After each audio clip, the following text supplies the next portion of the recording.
We got another Fern face.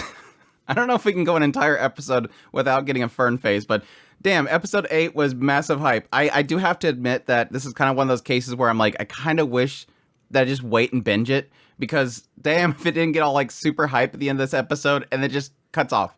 It's like Fern the Slayer, and it's all getting all hyped up and then it just stops. I was honestly expecting this episode to just be strictly Frieren going around and destroying everything. Like just her going around and just taking out all the demons. But I like the direction it went. I really do appreciate what this episode did versus what my mind assumed was going to happen. And that is really just Frieren saying, go do it. She's literally saying, go be the heroes. Now, there's a side of me that kind of feels that it's like Frieren just wanting to let's just go get this done and over with. Let me just go kill Ara. You guys just do whatever you want to do. But it obviously put a lot of emphasis on the expression on Frieren's face as she essentially says, well, if that's what you want to do it. Oh, well, we're not strong enough. Please come help us. You're not going to do it because they're difficult. Like, it's such a good little episode because, again, it's kind of like her just going, all right, children, time to go out in the world. Time to do what you should do. Time to be the heroes. It's literally her handing the baton off to the next generation. Go handle it. And it is kind of great to kind of accent what we sort of had with the previous episodes and this idea of Frieren and Stark and Fern leaving that one town. And that idea that Stark, like, this is what my master got to see. I'm getting this big send-off, and it's just like exactly what Eisen seen. And it's like, okay, now be the hero. Now do what we did in the past. Experience it all. Be the hero, save people. It's so fantastic. And now, granted, Stark has already done that before, but again, it's kind of an addition to everything else. It's kind of funny to think that Stark is sort of somebody that is still a coward. And it's kind of nice to see that his whole experience killing the dragon didn't puff up his head. He still has that fear. And yes, a lot of that fear is kind of fueled by what he assumes Lügner is. He just goes, well, this Lügner guy literally didn't even look at me. I like it the later scene. It's like he literally still doesn't look at him. Because of that, it sort of put this doubt upon himself that he couldn't handle it. Now, granted, yes, we kind of see that he still couldn't kind of handle it by himself, but it's still a cool thing to show. Go out there. You can do this. Get that self-confidence in yourself. You're always going to face tougher opponents. It's just, do you act or don't you? If you see people in danger, do you not act because you think you might lose? Or are you just going to do it and just deal with the situation? It was kind of one of those moments where later on with Stark and when Lügner first comes in, I'm like, attack. Like, don't even bother. Now, granted, we find out later on that, yes, Stark was pretty much waiting for Fern to get ready and then attack at the same time. But it is still one of those things like, jump, go, don't even stop. But again, he was cowering. He still had that doubt in himself. But yeah, episode 8. Fantastic. Let me get into the episode proper. Opening up the episode, we essentially get the continuation of what was hyping up in the last episode. So we're going to keep doing this. We're going to build up this hype and then go, done. And yes, that build up was that Frieren was being confronted by Draht. And yes, repeating that whole scene of him going, you're powerful than me? No, you're boss. Oh, okay. Well, I already got you. He strings her up with this mana string and talks about how great his mana string is and that he's already got her and everything. And oh, well, you got it blocked by your own mana. That's not going to help you.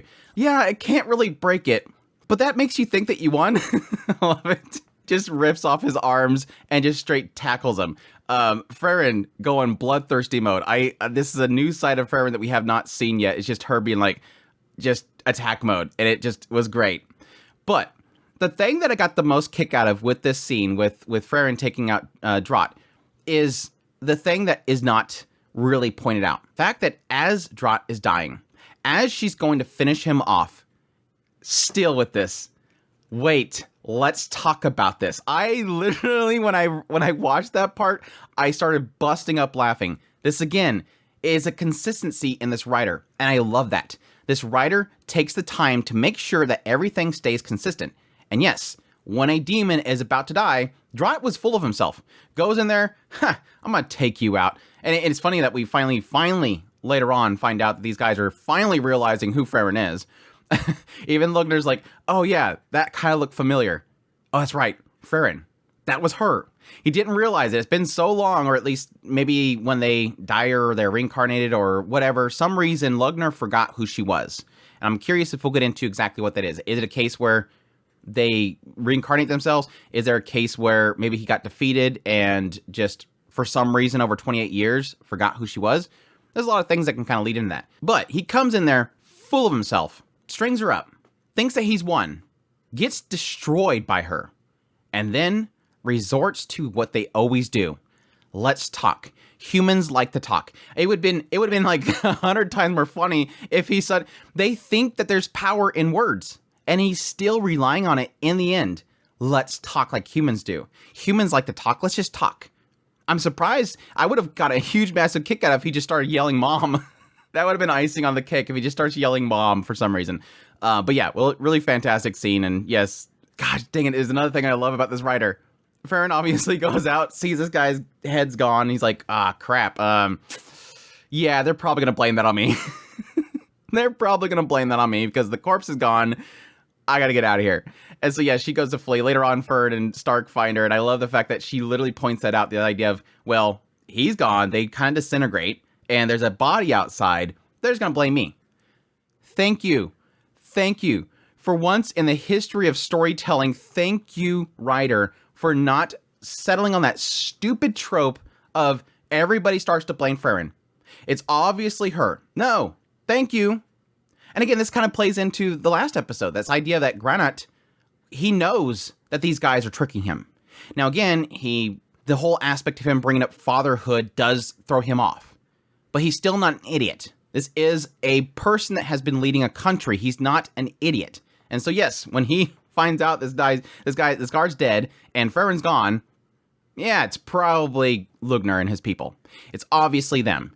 Frieren, when we first captured her, she was smart. She knew what would happen if she were to kill a guard. She put up no fight whatsoever. She's somebody that understands our laws. Demons inside of our town probably don't understand our law. It's obvious that it's you guys. It's your last servant. I thank you. Thank you. I'm sorry. I've just watched too many stories. I've played too many JRPGs that love this trope where they falsely accuse the hero. And it's always stupid. Like, I always roll my eyes at how so dumb the characters are that they assume it's the main character that's at fault. Like, nothing lines up to make that make sense. Or they play off the trope that somebody's in the background puppeting the king or whatever. Thank you. Anyways, moving on. But no, before then, yes, the scene with Stark and Fern. And Fern's like, oh, we should go petition him. Then she could kill all of them, and that'll save the town. And Stark's, again, gets into the whole thing about the fact that he's afraid. And again, I love this. Him noticing, yeah, when we were back there, Lügner didn't look at us. He only looked at Frieren. I was standing there with an axe on my back, but he didn't look at me. He was only looking at Frieren. Frieren was the only one that he was threatened by. That was the only one that he feared. Not me. I was an insect in the area. And again, I like later on having that whole scene where Lügner and Linua comes in and she's literally like, there's a rat in here. And again, Lügner doesn't even address Stark. He does later on, but he comes in that room and immediately talks to Draht. Says, is your friend? Well, okay, well, you can leave. I'll let you live. Like, he doesn't find Stark a threat. I love that. I love that aspect of, like, playing into that, the fears, and additionally the idea of what is a threat and what isn't. But yeah, Stark spills his drink on his lap. Fern offers a napkin but doesn't want it back. Too funny. But yes, eventually Fern and Stark run into Frieren. I like how she's like, I just don't want to have anything to do with this. It's like, yeah, this whole thing with the guard, they're going to blame it on me. This has become troublesome. I just want to get out of here. Like, she's like, let's just peace out. I don't want to get involved with all this crap. Let's just go. And I love it. This is easily one of my favorite scenes in this episode because, again, it exceeds my expectations in the idea of it not just being Frieren destroys everything, which I perfectly want. I want Frieren to go around and just decimate everything. But it plays into, again, that idea of passing on the baton. The idea that Fern's like, but the town's in danger. We need to save them. And Frieren says, well, why don't you go do it? And Stark says, because they're really powerful, we need your help. Oh, so you're not going to do it just because they're strong? And then Fern's like, yeah. Like, Fern gets it. She immediately picks up on what Frieren's doing. She knows that Frieren is trying to push her. Go do it. If that's what you want to do, go do it. You're a grown-up. You're a big boy, you're a big girl, you can handle this. I like the fact that she does emphasize on the idea that you don't realize you two are strong. Like, I think Frieren has probably gauged how powerful these demons are. She doesn't find them a threat, obviously, but I think she has gauged them and figured out that, yeah, these guys aren't as strong as you think they are. You guys are really powerful. You can handle this. You can do it. Fern, as we find out later on, has this... I like how they're kind of evolving what these spells are. That this idea of this spell that was from Qual, not only has it gotten more powerful, not only have they created counters to it, but additionally, it apparently, the one that has been taught to Fern from Frieren is specifically designed to kill demons. And so, yeah, Fern, you have a demon-killing spell. Stark, you're really powerful. As much as you think you're not, you are really powerful. Go do it. And again, I love that. I love that this turns into a baton pass. Go become the heroes. And then Stark starts begging her, and we had the Fern face. We get another Fern face. Her just looking down in pity at Stark, and then just dragging him away. Well, come on, Frieren wants us to handle this. We're gonna go handle this. You don't know how this works. Again, once another one of those. Let me teach you how Frieren thinks. Let's go. It was super good. I really enjoyed it. But yes, Frieren goes off to obviously fight Ara. I like how Frieren does point out the idea of, yeah, she kind of relates to Stark in the idea of like, yeah, I find it troublesome to have to deal with powerful opponents. But again, I think it more plays into her mindset of just finding it a nuisance. This distracts me from what I really want to do. So now I have to take my time to go all the way over here and destroy this Aura girl, and then I'll be able to get back to what I want to do. But yes, Draht confronted Lügner, gets his entire men wiped out, and then gets pretty much captured, tortured into opening up this field that's protecting everything. It was interesting. We get a little bit insight into the magic itself right here in the following scenes. The idea that Lügner is, because their race is so long-lived, a lot of them will spend a lot of their times trying to master a single spell. We live a long time, so I'm going to make sure that I master this. And it does kind of give some sort of answer as to why each one of these different demons have a different ability. Because like with Draht has the strings. So that's something that he caught on to and he's tried to master. And then getting into Lügner seems to be able to control blood. So he's able to cut himself or whatever and just use that blood as like a whip or whatever. They haven't really got into what Linua does. They did kind of point out the idea that Linua wasn't able to detect Fern. So maybe that's her power. It seemed like she was using something else. We'll probably find out what that is in the next episode. But it is interesting to see that this is something they tried to focus on. But they equate that to Qual and the idea that Qual designed this spell and the spell was really powerful. But he does hate the idea that there's geniuses out there and pointing out specifically the legendary mage and the idea that they created this big barrier that they can't get past. After all these years, they still can't get past this thing. And it annoys him. And that's what he later on equates to Frieren, another genius that he doesn't like. He leaves the room and then Stark comes in. I love this little brief moment of sort of a father-son kind of thing. I thought that my son came to get me. But then you have that little element that Stark is trembling. He's still trembling. He's trying to free Granite. But then Granite kind of says, it's okay that you're trembling. That's what my son did before he left off to battle. It's valiant. It's a good thing. You're doing this despite the fact that you're afraid. That's the important thing. My son was afraid, but he still went off to battle. You're afraid right now, but you're still here. Leave me. It's nice to see that he sees his son in Stark, that he's doing the same thing that his son did, and so he wants him to leave.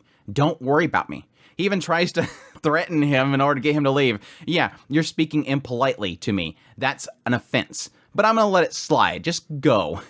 And Stark's like, okay, I'm going to have to destroy this chair. Sorry, old man. It was super good. But yes, having that whole scene where Lügner comes in there and starts to, again, completely dismiss Stark, and then Stark decides to go on the offense. It does pretty good initially, but again, it's kind of, again, one of those aspects of blood spells and whatnot that is typically in things. The more you damage an opponent, if they don't die, they just become more powerful, because now there's blood everywhere, and they're able to use that against you. He's getting outmatched, but then he goes, oh, that means you haven't detected Fern. And Fern blasts right in there. We get that shot. It was one of those moments where you're like, oh, I caught that. But then this show like completely like overly shows that it's obvious, and you're like, crap. But yeah, the moment I seen Fern kind of slowly drifting down, I'm like, oh, that's literally Frieren. Now, granted, I think that shot specifically was in the trailer, so it's like, I guess it wasn't in the show yet, but it's still, you get that sense. I mean, I think she pretty much did that same kind of pose. She does a lot. Whenever she's up in the air, floating down, that's the pose. She did it with Qual. But yeah, Lügner's surprised that Fern wasn't detected by Linua, and I'm curious if they'll get into that, in the idea that it might be an idea of what spell Fern was using specifically, that they didn't detect that. It seems to imply this idea that Linua didn't detect Fern's magic, her being there. So I don't know if that's Fern using specifically something to cloak herself, or if it's just the spell that she was using, they weren't familiar with it. Zoltrak, as it was that Fern used it, is something they were unfamiliar with. Which technically makes sense because, again, that's what Frieren designed. Frieren left there after defeating everybody, you know, helped them study it. But again, Frieren seemingly evolved it even more so to just kill demons. Which I'm curious what specifically about Zoltrak in that form is for killing demons. Is it the idea that it pierces them more? Because the idea of Zoltrak is something that pierces defenses. And that's why humans had to design spells to counter it. These specific shields that will counter it, or at least deflect it. So what specifically about this is like that? Is it because it pierces the bodies of demons, or what? And I was kind of a little bummed because it's like, why not finish him off here? I mean, yes, Stark over here is saying Granite's not doing well. We need to get him out of here, get him to healing, get him to aid somehow. But it's like, yeah, but as much time as you sat there, standing there, it's like, just finish him off. Like, is it going to be that difficult to finish him off if they feel like that the fight's going to drag out longer? I can see that. There's a possibility that Linua has some sort of ability that will cause the fight to drag out. Maybe she has a way of countering spells or something like that, or stopping spells, and it'll just make the fight drag on more. But it's like, just finish it off. Like, just finish him off. Because now, yes, he knows where you're at, and he's going to be tracking you down. You're not going to have the upper hand. Now, I'm sure that Fern will be as smart enough to know that, hey, we got blood on us. He looks like he's controlling blood. He probably knows where we're at, and they can use that to their advantage. Take off the cloaks, throw them somewhere, and then ambush them when they go to it. But we'll see. We'll see. But yes, wrapping up the episode with Frieren confronting Aura. And again, like, damn, super hype, and it just cuts off. I hate it. I hate it all. But yeah, that means that next episode is probably going to be massive hype. Massive, massive hype. We might get a brief moment with Stark and Granite, depending on if Granite's going to live or not. There was a lot of emphasis put on the idea that he has his family crest and that Stark can use it in order to gain the favor of people. I hope that they can save Granite, because that might be a nice boost to Stark and the idea that he did save this guy. But there's a chance that he might not make it, and there could be a brief moment of Granite seeing his son and Stark, passing off his sword to Stark. I'm not sure if Stark even needs the sword. But having a little brief father-son moment there. And additionally, on the other end, yes, having some epic battle between the 2v2 and over here, the 1v1. Now, granted, I don't know what's going on with all of the knights around Aura. My assumption is that she keeps the bodies of those she's beheaded as sort of a way of making people tremble. So she has all these corpses of knights that have all lost their heads. So they could be decoration, a way of intimidating people, or it's a possibility that she just has a bunch of beheaded knights that she's able to control. That's going to be curious. Is it going to be a 1v1, or is it going to be Frieren literally decimating all of these bodies that are going to be coming after her? I'll be very curious how that plays out, but yeah, I'm super pumped for the next episode. It's going to be, it might be another episode like Stark fighting the dragon. It might be another like crazy animation episode. Now, granted, this episode, just from the brief little shots with, especially Frieren fighting Draht, it was still a really pretty epic episode with animation, but yeah, I can't wait. I'm super pumped for next week, but yeah, that's my thoughts on episode 8 of Frieren Beyond Journey's Ends. I hope you guys enjoyed this video. As always, if you did, make sure that like button down below, comment, let me know what's thought of the episode. Additionally, if you're new to the channel, make sure that subscribe button so you get on my content. I do news, reviews, first impressions, top list. If it's anime, it's pretty much here. Additionally, if you want to support the channel more, I have a Patreon link, tips link, super thanks, membership button down below. Greatly appreciate everybody that does, and y'all take care.